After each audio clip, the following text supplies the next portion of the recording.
बच्चों, I wish कि आप सभी अपनी पढ़ाई बहुत अच्छे से कर रहे होंगे। एमडीसी के इस लेक्चर सीरीज में मैं फिर से लेके आया हूँ आपका फोर्थ चैप्टर का पहला लेक्चर। अब तक हम देखिए जो एटॉमिक स्ट्रक्चर्स है वो मनदीप सर आपको पढ़ा रहे हैं सभी को। साथ ही में जो कार्बन एंड इट्स कंपाउंड्स ये मैं कंप्लीट कर चुका हूँ, और इसके वीडियोस देखने के लिए इनका जो लिंक है I will be sharing that link on the description of this video. जो आपका ये वीडियो बन रही है इसके डिस्क्रिप्शन में मैं वो लिंक डाल दूँ। ये जो चैप्टर है ये नताशा मैम देखेंगे, और जो ये लास्ट चैप्टर है जो हम आज शुरू करने वाले हैं वो है फूड प्रिजर्वेटिव्स, जो आपका आखिरी चैप्टर है इस पेपर का।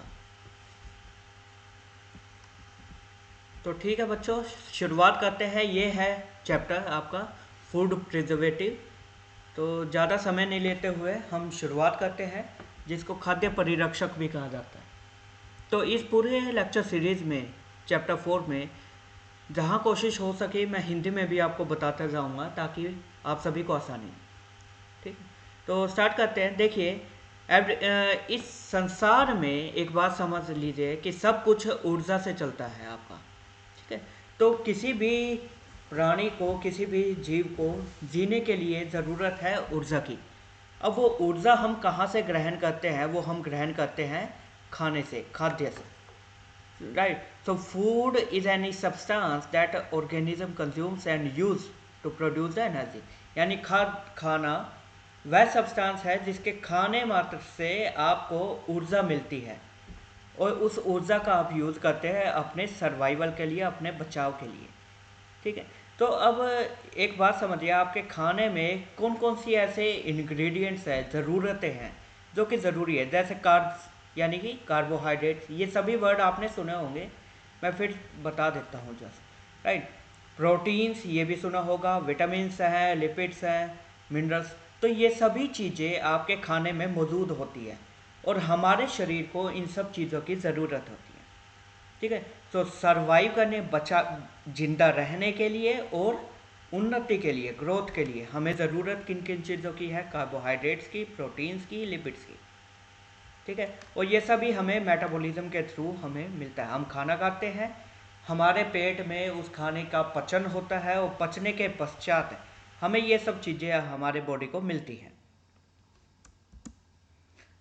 ठीक है, तो ऐसे ही कुछ प्लांट्स है, माइक्रो ऑर्गेनिज्म, जीवांश हैं, जो कि अपना खाना फोटोसिंथेसिस से, आपने देखा होगा पौधे वगैरह वो खाना कैसे बनाते हैं? प्रकाश संश्लेषण प्रोसेस है, जिसको फोटोसिंथेसिस भी कहते हैं, जिसमें जो सूर्य की ऊर्जा है उसकी मदद से हमें केमिकल एनर्जी मिलती है, रसायन ऊर्जा, और जो कि खाने की फॉर्म में स्टोर होती है।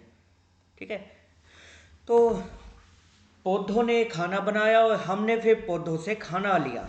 ठीक है, तो हमारे खाद्य भोजनों में, हमारे भोजनों में आपके पास है, देखिए मैंने अभी बताया कि कार्बोहाइड्रेट्स, लिपिड्स वगैरह होते हैं। तो कुछ ऐसे फूड हैं, खाना है, खाद्य पदार्थ है, कंपोनेंट्स है, जिनमें काफ़ी ज़्यादा ऊर्जा निकलती है, हाई एनर्जी डेंसिटी। तो एग्जांपल के लिए हमारे पास फैट है। ठीक है, तो फैट हो गया, लिपिड्स हो गए, ये काफ़ी ज़्यादा ऊर्जावान खाद्य इंग्रेडिएंट्स है आपके। ठीक है, वैसे ही लो एनर्जी डेंसिटी यानी कि जिसमें कम ऊर्जा निकलती है। ठीक है, वो कौन से हैं आपके पास? जैसे कि आपके प्रोटीन्स, कार्बोहाइड्रेट्स। ठीक है, तो ये आपका है खाने का। अब बात करते हैं कि हम इस चैप्टर में खाने के बारे में क्या पढ़ने वाले हैं। देखिए, फूड प्रिजर्वेटिव का मतलब है कि आपका ऐसे पदार्थ, ऐसे सब्सटेंसेस जो कि आपके खाने को खराब होने से बचाएं। ठीक है, वह सिंपल भाषाओं में कोशिश करूंगा इस चैप्टर को समझाने की, जो आपके डेली लाइफ से हैं। ठीक है, तो जैसे कि द अनहेल्दी फूड और स्पॉइल्ड, यानी कि खाना जो खराब हो चुका है।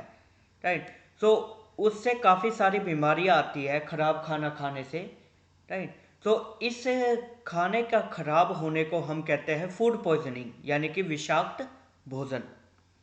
ठीक है, आपने देखा होगा खाने की पदार्थ पे, आइटम्स पे आपके पास क्या होते हैं, एक्सपायरी डेट लिखी होती है कई जगह। जैसे ब्रेड आप लेके आए, ब्रेड में एक्सपायरी डेट होती है, तो वो एक्सपायरी डेट यदि चली जाए और उसके बाद आप खाना खाएं तो काफ़ी चांसेस है कि वो विषाक्त हो चुका हो भोजन, तो वो नहीं खाना चाहिए। इसलिए ही हमें एक्सपायरी डेट लिख के मिलती है, राइट। सो अब डेफिनेशन की बात करें, so food poisoning can be defined as degradation, damage in nutritional value, texture, flavor, odor and color of the food items which resulted in the harmful effects of eating such foods। अर्थात कि विषाक्त भोजन वह भोजन है जिसमें आपके nutritional यानी कि जो खाने की आपके न्यूट्रिशंस मिलने थे उनका विलुप्त होना, उनका घटना, जिसकी वजह से हमारे पास टेक्सचर, सुगंध, आपका फ्लेवर, कलर, उन सब में डिग्रेडेशन होना, घटना, उनका घट जाता है, जिसकी वजह से हमारे बॉडी में हार्मफुल, खतरनाक, नुकसानदायक असर देखने को मिलता है। ठीक है, आपने कई बार सुना भी होगा कि फूड पॉइजनिंग होगी किसी बच्चे को और फूड पॉइजनिंग की वजह से उसको उल्टियाँ आ रही हैं। ठीक है, तो वो सब, सो फूड पॉइजनिंग क्या है कि आपके जो खाने की वैल्यू है उसका घटना। ठीक है, किस वजह से होता है, तो पहली वजह है आपका खाने में यदि माइक्रो ऑर्गेनिजम्स है जैसे बैक्टीरिया, फंगस, तो उनकी दूषण, कंटेमिनेशंस बाय, यानी कि आपके खाने में माइक्रो ऑर्गेनिजम्स का पनपना, बैक्टीरिया, फंगस का पनपना, तो पहला फैक्टर तो है फूड पॉइजनिंग का ये। उसके पश्चात है कि आपके जो एंजाइम्स है, वो खाने में यदि कोई एंजाइम्स है तो उसका ख़त्म हो जाना, साथ ही में फिजिकल, बायोलॉजिकल, केमिकल और एनवायरमेंटल फैक्टर्स भी हो सकते हैं। अर्थात जैसे खाना गिर गया था, उसमें डस्ट वगैरह आ गई है, या कुछ भी हो सकता है, या कोई केमिकल्स उसमें चला गया, या फिर इतना प्रदूषण है बाहर जिसकी वजह से, वायु प्रदूषण की वजह से वो खराब हो चुका है। ठीक है, तो कुछ भी वजह हो सकती है। साथ ही में कुछ ऑक्सीडेंट्स का ऑक्सीडेशन भी हो सकता है।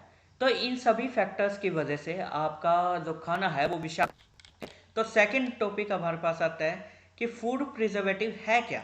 मैं फिर देखिए, जो विषाक्त भोजन है उसको बचाने का, उसको रोकने का क्या उपाय है कि आप परिरक्षक यूज करें, खाद्य परिरक्षक। नाम से ही सदस्य हो रहा है, खाद्य मतलब खाना, परिरक्षक मतलब खाने की रक्षा करने वाला।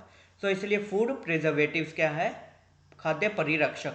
तो विषाक्त होने से बचाने के लिए हम प्रिजर्वेटिव का यूज करते हैं। एंड डेफिनेशन क्या रहेगी, the process of preventing food quality deterioration, extending its shelf life, that and preventing the changes in the color, texture, flavor of food items through several methods। अर्थात पहले ये समझिए कि शेल्फ लाइफ क्या है, कि वो समय सीमा जिसके तहत आप खाने को स्टोर कर सकते हैं बिना उसके विषाक्त हुए। ठीक है, ये इस बात को इससे समझा जा सकता है, मान लीजिए कोई ब्रेड था, उसकी एक्सपायरी डेट 2-3 दिन में है, तो वो 2-3 दिन जब वो विषाक्त नहीं हुआ, वो 2-3 दिन क्या है, उसकी शेल्फ लाइफ है। ये ठीक है, आई होप आप समझ गए होंगे कि वो समय सीमा जिसके अंदर आप खाना खा सकते हैं बिना अपने शरीर को नुकसान पहुंचाए, तो उसको कहते हैं शेल्फ लाइफ। ठीक है, अब बात करते हैं परिरक्षक क्या है। द प्रोसेस ऑफ प्रिवेंटिंग, यानी कि वो प्रोसेस जिसके तहत फूड क्वालिटी परिघटन को बचाया जा सकता है और साथ ही उसकी जो शेल्फ लाइफ है, यानी कि वो समय सीमा जिसके अंदर खाना खाया जा सकता है, उसको बढ़ाना, 2 की बजाय मान लो 4 दिन हो गई प्रिजर्वेटिव यूज करने से। ठीक है, तो और that's why preventing the changes in colour, texture, flavour में बदलाव या बदलाव को रोकना, यानी कि आपका कलर, वो स्मेल, सुगंध, सब कुछ वो एज इट इज बनी रहे। तो ये सब प्रोसेस आपकी कही जाती है फूड प्रिजर्वेशन, राइट। और similarly the chemical substances which aid मतलब help the food preservation process. इस प्रोसेस में जिन सब्सटेंसों को, रसायनों को आप खाने में मिलाते हैं उनको कहा जाता है परिरक्षक। ठीक है, तो ये था आपका फूड प्रिजर्वेटिव। अब बात करते हैं कि क्या कंसेप्ट्स हैं ऑन विच द सिद्धांत कौन से हैं जिनके बेस पे खाद्य परिरक्षक काम करते हैं अपना। तो पहला है टेम्परेचर कंट्रोल।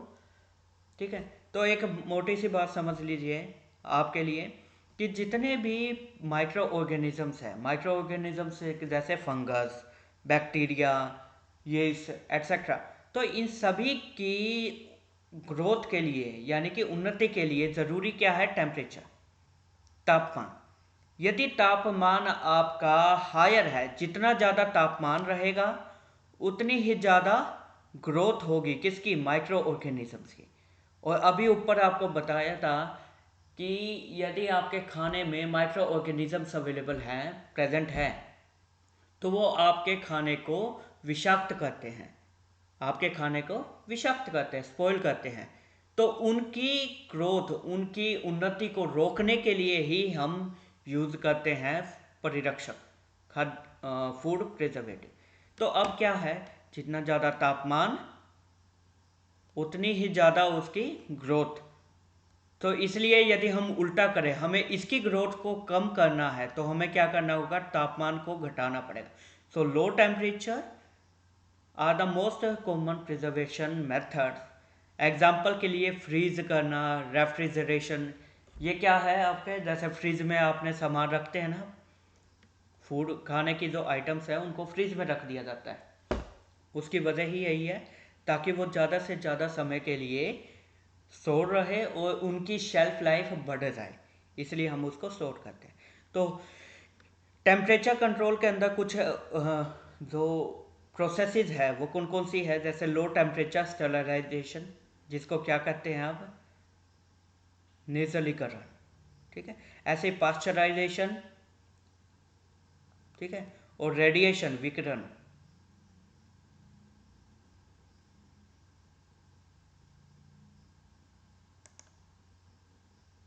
हाँ, विकिरण, राइट। तो ये कुछ मेथड्स हैं जिनके थ्रू हम टेम्परेचर या तापमान को कंट्रोल कर सकते हैं। तो पहला फैक्टर था ये।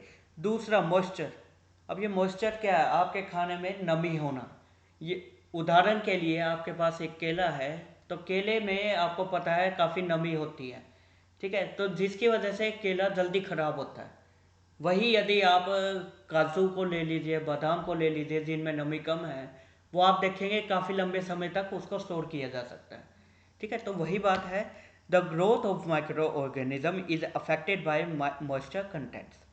जितनी ज़्यादा नमी होगी खाने में उतनी ही ज़्यादा ग्रोथ होगी। ठीक है, तो इसमें हम कौन सा मेथड यूज़ कर सकते हैं? वो मेथड जिनमें आप नमी को निकाल सकते हैं खाने से, यानी ड्राई करना, डिहाइड्रेशन, नेचुरलीकरण करना, right. So these are the methods through which preservation can be done. ठीक है, तो उसके बाद आपका थर्ड मेथड है पीएच कंट्रोल मेथड। पीएच आपने वर्ड सुना भी होगा, बस आप इतना समझ लीजिए फिलहाल आम भाषा में कि कोई भी सॉल्यूशन है तो उसमें हाइड्रोजन आयन की कुछ कंसंट्रेशन होती है। ठीक है, तो पीएच होती है। तो पीएच का बहुत ही इम्पोर्टेंट रोल होता है, किस लिए? सेल्स के सर्वाइव करने के लिए, बचने के लिए। सेल्स किसकी बात कर रहे हैं हम? माइक्रो ऑर्गेनिजम्स की। जैसे हमने पहले दो फैक्टर में माइक्रो ऑर्गेनिजम्स पढ़ा है, वैसे ही growth of microorganism is remarkable at specific pH level. PH level आपके होती है 0 से 7 तक का। 0 से 7 तक को हम कहते हैं अम्लीय, ठीक है, और 7 से 14 तक को हम कहते हैं क्षारीय, या इंग्लिश में कहिए एसिडिक है, ये आपका बेसिक है। तो अब क्या है कि माइक्रो ऑर्गेनिज्म जो है उनकी ग्रोथ या उन्नति वो किस पे डिपेंड करती है? कुछ स्पेसिफिक पीएच पे। मान लीजिए किसी बैक्टीरिया को ग्रो करने के लिए आपके पीएच चाहिए 5 to 7, मान लेते हैं,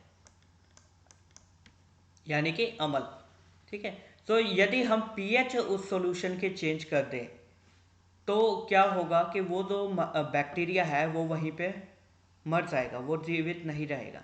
तो वही सेम कंसेप्ट हम यूज कर रहे हैं यहाँ पे कि pH control, change in pH level could result in इधर स्लोइंग डाउन, या तो स्लो हो जाएगी ग्रोथ या फिर बिल्कुल ही बंद हो जाएगी कि इसकी growth of micro organism. The acidification method use किया जाता है यहाँ पे, ठीक है। तो इसको प्रोसेस को कहते हैं एसिडिफिकेशन। तो ये था। और लास्ट आपके पास है केमिकल प्रिजर्वेशन, रसायन परिरक्षक। कुछ ऐसे सब्सटेंसेस है, जैसे आपने नमक सुना होगा, चीनी, सिरका, तेल, ये यदि आप खाने में डालते हैं तो ये भी एक तरह से परिरक्षक का काम करते हैं और ये ग्रोथ ऑफ माइक्रो ऑर्गेनिजम्स को रोकते हैं, साथ ही में शेल्फ लाइफ को बढ़ाते हैं, ठीक है। सो केमिकल प्रिजर्वेटिव्स यूज किया जाता है। और प्रोसेस कौन सी है, देखिए, सोल्टिंग है, पिकलिंग है, अचार डालना, शुगर क्रिस्टलाइजेशन है, जैसे कि कोल्ड ड्रिंक में आपके शुगर डाली जाती है ना बहुत ज़्यादा मात्रा में, जितने भी आप कोल्ड ड्रिंक्स पीते हैं, ड्यू है, फैंटा है, एक्सेट्रा, तो उन सभी में आपके पास काफ़ी ज़्यादा अमाउंट में शुगर यानी चीनी को डाला जाता है, ठीक है। उसके लिए एक बेसिक रीज़न है, वो कोई बात नहीं, फिर कभी देखेंगे, ठीक है। तो केमिकल प्रिजर्वेशन के मेथड्स कौन कौन से हैं, examples, salting, pickling process, sugar crystallisation, food additives, ठीक है। तो ये है आपके मेथड्स।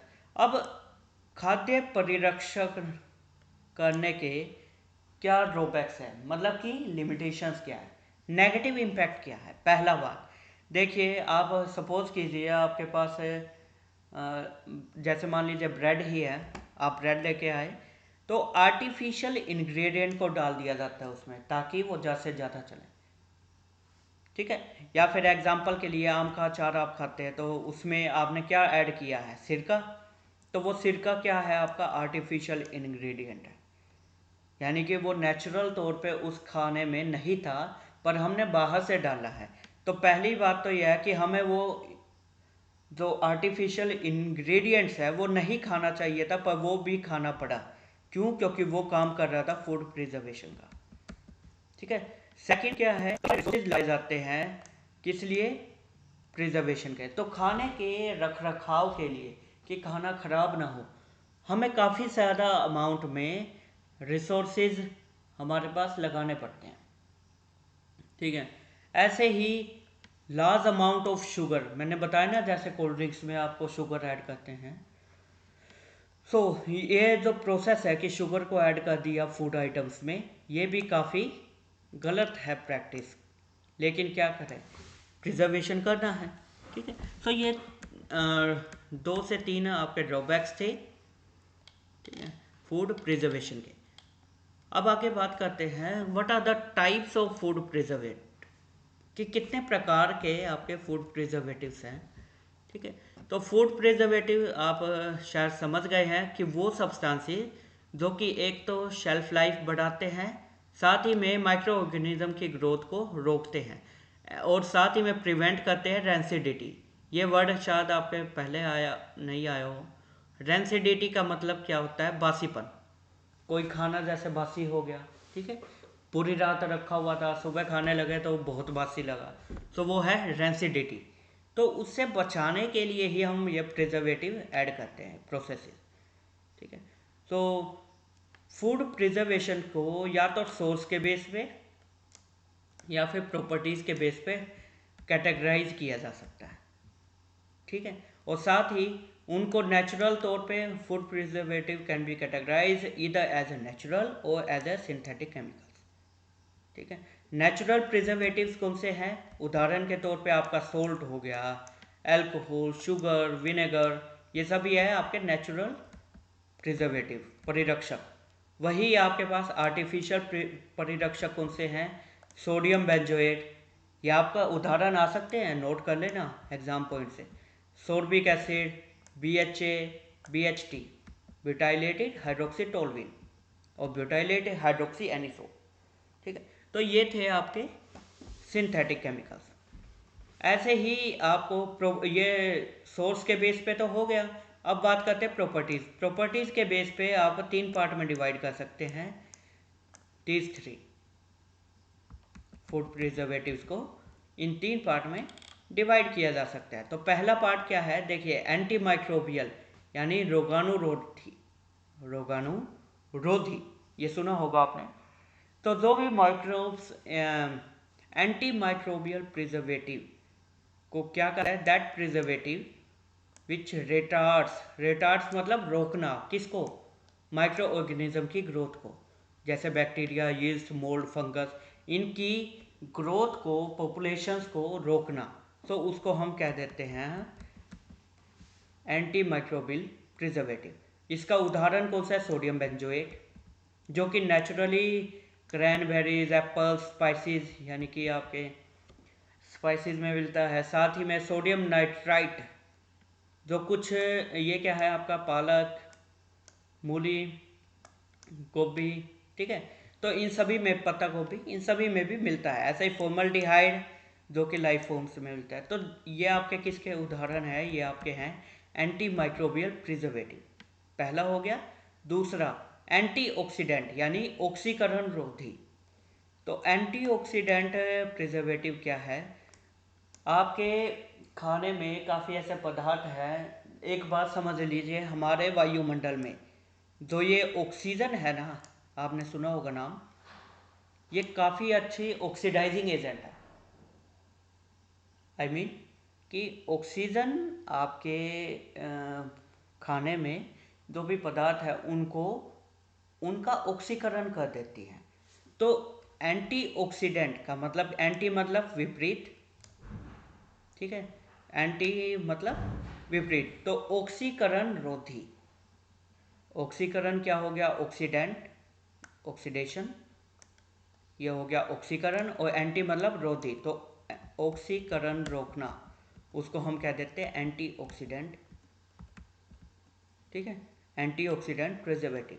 तो जिनका काम क्या है कि फैट ऑक्सीडेशन को रोकना। जिस फैट ऑक्सीडाइज हो जाता है तो आपको मिलता है बासीपन, ठीक है। तो इस प्रकार से ये रोकता है। और इसके उदाहरण कौन से हैं, जैसे सल्फाइड्स,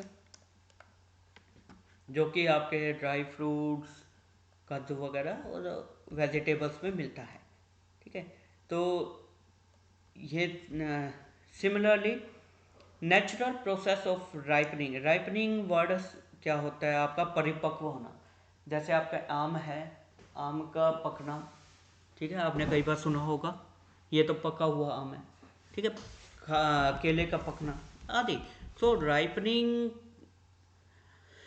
जो कि नेचुरल प्रोसेस है, उसकी वजह से फूड की क्वालिटी घट जाती है, विघटन होता है, राइट।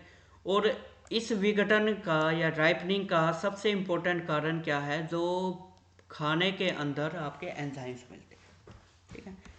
तो ये था आपका सेकंड, एंटीऑक्सीडेंट फूड प्रिजर्वेटिव। अब थर्ड है एंजाइम फाइटिंग प्रिजर्वेटिव, यानी कि वो प्रिजर्वेटिव जो कि एंजाइम से फाइट करते हैं।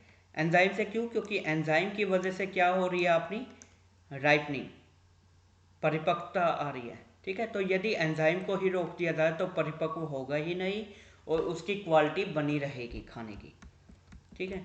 सो इस prevents the activities of ripening of enzyme, ठीक है। तो this were the few types of food preservative. Next है हमारे यूजेस क्या है, प्रॉपर्टीज क्या है। देखिए, इस पूरे चैप्टर में वही सेम बातें बार बार रिपीट होंगी, तो इसलिए आप ना उन बातों को अच्छे से समझ लीजिए, आपके लिए आसान होगा, ठीक है। तो ऑब्जेक्टिव्स क्या है, देखिए, जो आप फूड प्रिजर्वेटिव ऐड करेंगे, पहला प्रोजेक्ट क्या है, फूड वेस्टेज को रोकना, खाने की बर्बादी को रोकना, एक तो ये मोटिव है। दूसरा मोटिव, जो माइक्रो ऑर्गेनिजम्स है जैसे बैक्टीरिया, यीस्ट, आपका फंगस, मोल्ड्स एट्सेट्रा, तो उनकी ग्रोथ को रोकना, तरक्की को रोकना, तो वो है आपका सेकेंड है। फिर उसके बाद फूड की क्वालिटी का डिटीरियोरेशन, विघटन को रोकना, यानी कि क्वालिटी घटने, उसको रोकने के लिए हम यूज़ करते हैं फूड प्रिजर्वेटिव। ठीक है, उदाहरण के लिए आपके पास है कोई सेब का जूस है मान लीजिए। ठीक है, सेब का जूस आप पहले जो फ्रेश है वो पियेंगे तो अलग क्वालिटी होती है, लेकिन कुछ समय बाद जब आप पीने लगेंगे, जब वो उसकी क्वालिटी घट जाएगी तो उसमें से स्मेल आने लग जाती है, तो वो पीने का मन भी नहीं करता। ठीक है, तो ये है रोकने का तीसरा ऑब्जेक्टिव हमारा। ठीक है, चौथा, to maintain the nutritional value, जिस वैल्यूज़ के लिए, जिन न्यूट्रिशंस के लिए, पोषण के लिए हम वो फूड आइटम खा रहे हैं, तो उसको मेंटेन रखना भी एक जिम्मेवारी है किसकी, फूड प्रिजर्वेटिव की। ऐसे ही स्टोरेज पीरियड को बढ़ाना, यानी कि शेल्फ लाइफ को बढ़ाना, ये भी एक मोटिव है हमारा परिरक्षक का। आपने नोट किया होगा कि कुछ सब्जियां जो कि सर्दियों की है वो गर्मी में भी मिल जाती है आज के समय में। उसकी वजह यही है क्योंकि फूड प्रिजर्वेटिव की वजह से उनको स्टोर किया जा सकता है। ठीक है, so availability of season food items, वो भी आपको खाने को मिल जाती है। शेल्फ लाइफ इन्हांस करना किसकी, पेरिशेबल आइटम्स। पेरिशेबल का क्या मतलब होता है? पेरिशेबल का मतलब है आपका खराब होने वाला, ऐसी चीज़ें जो जल्दी ख़राब हो जाती है, जैसे आपके वेजिटेबल्स हैं, फ्रूट्स हैं। ठीक है, वो यदि ज़्यादा समय के लिए आपने खुले रखे हैं तो वो ख़राब होने की ज़्यादा चांसेस होते हैं। ठीक है, ऐसे ही राइपनिंग ऑफ फ्रूट्स को प्रिवेंट करना, रोकना, तो ये सभी आपके किसके ऑब्जेक्टिव है, खाद्य परिरक्षक के। राइट, तो ये हो गया। तो ये था आपका फूड परिरक्षक क्या होता है, खाद्य परिरक्षक क्या है।